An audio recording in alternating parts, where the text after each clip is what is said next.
गुरुदत्त भारतीय सिनेमा का एक ऐसा नाम जो मतलब जीनियस का दूसरा नाम है। बिल्कुल। लेकिन कैमरे के पीछे वो चुपचाप टूट रहे थे। हाँ। ये कोई सफलता की कहानी नहीं है। ये कहानी है कि कैसे प्रतिभा, प्यार, अकेलापन और अंदर के जो राक्षस होते हैं, उन्होंने भारत के एक महानतम फिल्म निर्माता को खत्म कर दिया। बात अंत से शुरू करते हैं। हाँ, करते हैं। 1964 गुरुदत्त अपने अपार्टमेंट में बेहोश पाए गए, नींद की गोलियों का ओवरडोज। उम्र सिर्फ 39 साल। कहने को तो इसे एक दुर्घटना कहा गया, लेकिन जो लोग उन्हें जानते थे उन्हें पता था कि ये पहली बार नहीं था। आज भी भारतीय सिनेमा को एक सवाल परेशान करता है। एक आदमी जो इंसानी भावनाओं को इतनी गहराई से समझता था, पर्दे पर उतारता था, वो खुद को बचाने में कैसे नाकाम रहा। गुरुदत्त ग्लैमर की दुनिया में पैदा नहीं हुए थे। वो शांत थे, अंतर्मुखी थे और बेहद संवेदनशील। हाँ, एक ऐसा इंसान जो दुनिया को बस देखता था, उसका हिस्सा महसूस नहीं करता था। और सिनेमा उनका ठिकाना बन गया।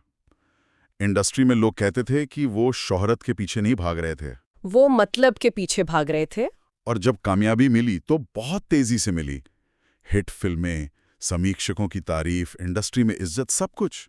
लेकिन यहाँ एक क्रूर विडंबना है। गुरुदत्त जितने सफल होते गए उतने ही वो अकेले होते गए। हाँ। घर पर उनकी निजी जिंदगी धीरे धीरे बिखर रही थी। उनकी शादी गीता दत्त से हुई थी, जो खुद एक बहुत मशहूर गायिका थी। हाँ, बहुत बड़ी। कागज पर तो वे एक पावर कपल थे, बिल्कुल। लेकिन हकीकत में वो दो घायल लोग थे जो एक दूसरे से बस दूर जा रहे थे।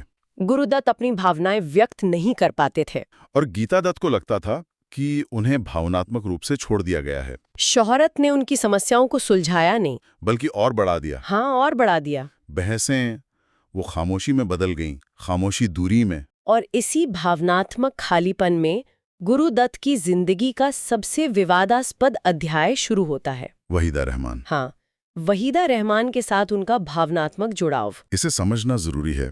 ये कोई सस्ती गॉसिप या स्कैंडल नहीं था। नहीं, बिल्कुल नहीं।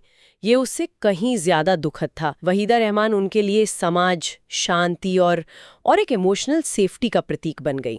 एक डूबते हुए इंसान के लिए सहारे की तरह। बिल्कुल।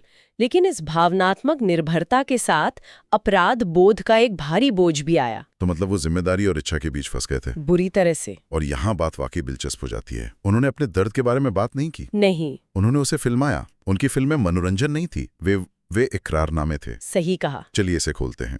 जब आप प्यासा देखते हैं तो आप फिक्शन नहीं देख रहे होते। नहीं, आप एक ऐसे आदमी को देख रहे होते हैं जो सफलता की भूखी दुनिया में अपनी कीमत पर सवाल उठा रहा है। और कागज के फूल, वो तो पर्दे पर उतारी गई उनकी आत्मा थी। हाँ, बिल्कुल।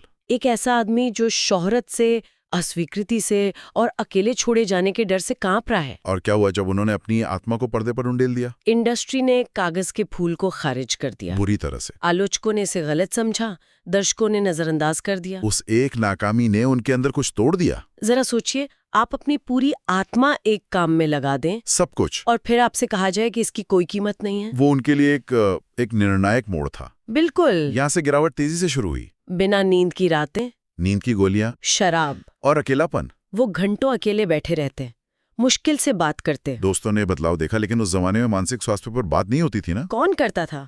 दर्द छिपाया जाता था। उन्होंने पहले भी एक बार ओवरडोज की कोशिश की थी। हाँ, की थी, और वो बच गए। लेकिन बचने से सुकून नहीं मिला। इसने केवल उनकी थकावट को और गहरा कर दिया। 1960 के दशक की शुरुआत तक वो जिंदगी से ही थक चुके एक इंसान थे। शोहरत एक बोझ लगती थी, रिश्ते उलझे हुए थे, और उनका दिमाग वो एक जेल की तरह महसूस होता था। और फिर वो आखिरी रात आई। कोई अलविदा नहीं, कोई खत नहीं, सिर्फ खामोशी। बस। तो इसका क्या मतलब है? उनकी मौत की खबर फैलने पर इंडस्ट्री ने शोक मनाया, लेकिन बहुत जल्दी आगे भी बढ़ गई, जैसा हमेशा होता है। और विडंबना देखिए, आज उनकी फिल्में मास्टरपीस कहलाती हैं। हाँ, उनकी दृष्टि का सम्मान किया जाता है। लेकिन उस प्रतिभा के पीछे के इंसान ने ये सम्मान देखने के लिए जिंदगी नहीं जी। गुरुदत्त इसलिए असफल नहीं हुए क्योंकि उनमें प्रतिभा की कमी थी। वो इसलिए असफल हुए क्योंकि उन्होंने बहुत ज्यादा भावनाएं अकेले ही ढूंढीं। वो एक ऐसी दुनिया के लिए बहुत संवेदनशील थे जो शोर को इनाम देती है। असली त्रासदी ये नहीं है कि उनकी मृत्यु कैसे हुई। नहीं, असली त्रासदी ये है कि उन्होंने अपनी फिल्मों के जरिए हमें सब कुछ बता दिया था। सब कुछ? और हमने सुनने में बहुत देर कर दी। बहुत देर? ये हमें एक गहरे विचार के साथ छोड़ जाता है।